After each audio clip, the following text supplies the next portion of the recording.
I hope you are doing good. I want to share a couple thoughts with you that I've had today.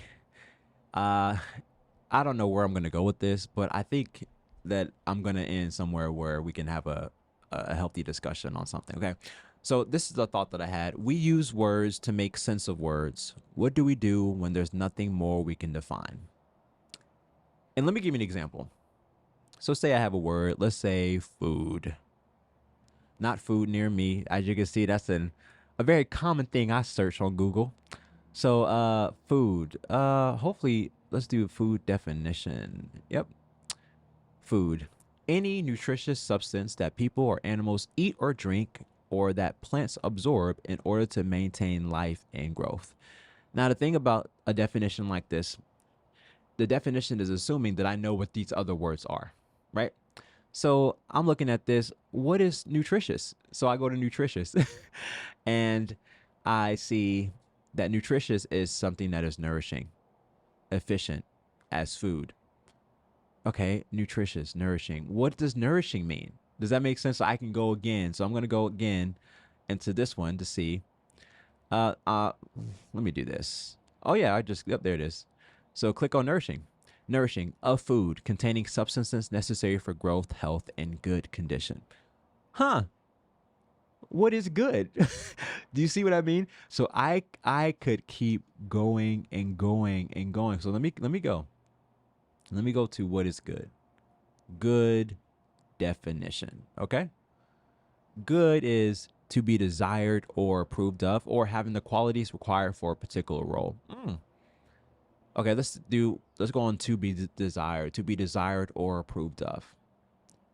To be desired or approved of. What does it mean to be approved? I hope you guys are getting my drift here.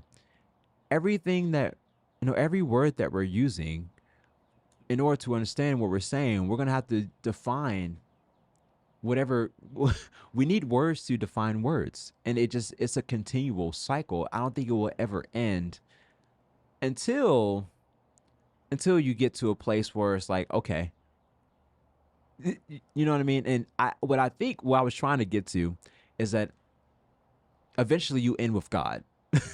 Like the place where you end, where you can no longer define what needs to be defined, is where you meet God. And I might be losing some of you, but I think this is who God is. God is love. God is a being, a force, a spirit that I cannot define, that I cannot put into words. And there are words that I can try. Like I can use approved, I can use good, I can use maybe even nutritious or desired, or I can use some of these words to define who God is. I can try my best. I can say superior. I can say fine. I can say quality. There's all of these words that I can use to try to define who God is. But even as I'm using these words, I'm going to have to define this word by using other words. So I would say after all of those definitions are done, or all of these words are stopped, like I get to a point where I can't talk anymore, and I just have to sit in awe. And I think this is where I meet God, in awe, in silence. Because I can try with words, and words can get me on the path. Words can get the conversation going, but words don't have the last word. I mean, they can't. They literally can't. Words are not defined, or words are not designed to have the last word, because you need other words to define words. You just can't have a word sit alone. Even God, even the word God, we struggle to have sit alone, because as I say God, there are so many things that come to your mind that don't come to my mind. Like we have so many understandings of God. And guys, I think what I'm saying right now, if you unpack this thing, it really just unravels everything. Like think about this. Try to live a day without words, and see how far you get. And see how many arguments you have without words. See how frustrated you might get without engagement with words. I mean, think about this. And the only way I can truly, I think, live without words is being outside in nature, without like my phone or no technology, without um, maybe someone to talk to because I need words to talk to somebody. You get my drift. So if I'm out in nature and there are no words, I don't think I have a choice but to meet God. I think God is what is beneath the words, what is beneath what we can articulate, what we can say. When I'm saying something, when I'm articulating something, I'm using effort. And this is what I'm doing. Like I'm saying everything that I'm picking these words that I'm saying. But what if I just stop that? I think when I'm stopping that, I'm in a liminal space. I'm in a surrendering posture.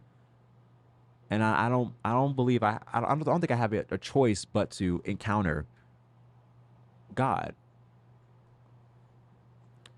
I'm rambling. I may be off, some a tangent, but I think maybe if you just go a day without trying to interact with words and see how you feel, see see what you think, because even as you think, you're thinking with words, right? So there's so many levels to this, right? But I mean, I'm just really wondering, you know, how how much words have gotten in the way of my intimacy with God, or even my intimacy with love, right? Or even when I'm trying to communicate with others, how much words have gotten in the way because we're defining words differently. As I say hate, you're hearing something different. As I say food, you're hearing something different. As I say quality, you're hearing something different. And I can just keep going and going and going and going and going. So, one of the most important things we can do in our relationships with other human beings, especially as we're speaking the same language, is define words as clearly as we can. And we're not going to be able to do this perfectly, but we can try to define words as clearly as we can as we're interacting with each other and communicating with one another, because that tries to get us on the same page. And also, a thing that we can do with God is try to remove as many words as possible. I think use the words maybe to get you into a communion or a conversation, but understand that there's only so far that words can take you. Eventually, you just have to sit in awe and wonder in silence. I think that maybe there's something there. Maybe this is why Jesus went away on a mountainside in solitude to pray and to sit. I'm sure there's some silence there. And I'm not saying that words are bad, or words shouldn't be used, but I am saying is that words are limited. There's only so much I can say. And so sometimes I feel like on this channel that I shouldn't be saying as much as I'm saying. Sometimes I feel like I just need to shut up, let my music speak, let my videos and my cinematography speak, let my photos that I take speak.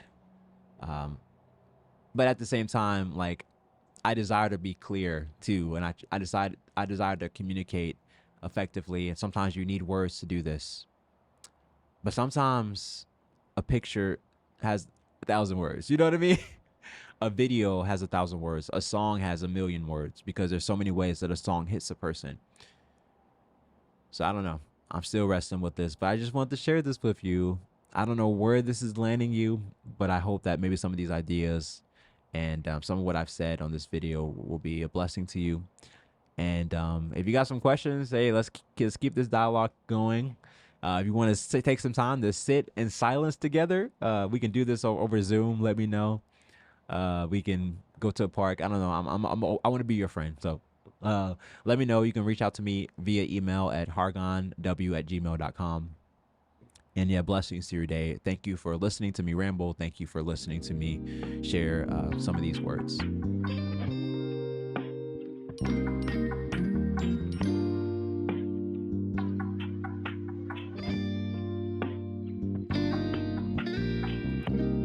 Everything is changing. Everything is new.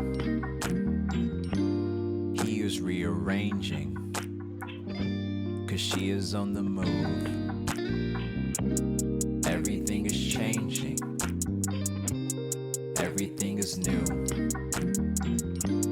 He is rearranging, 'cause she is on the move.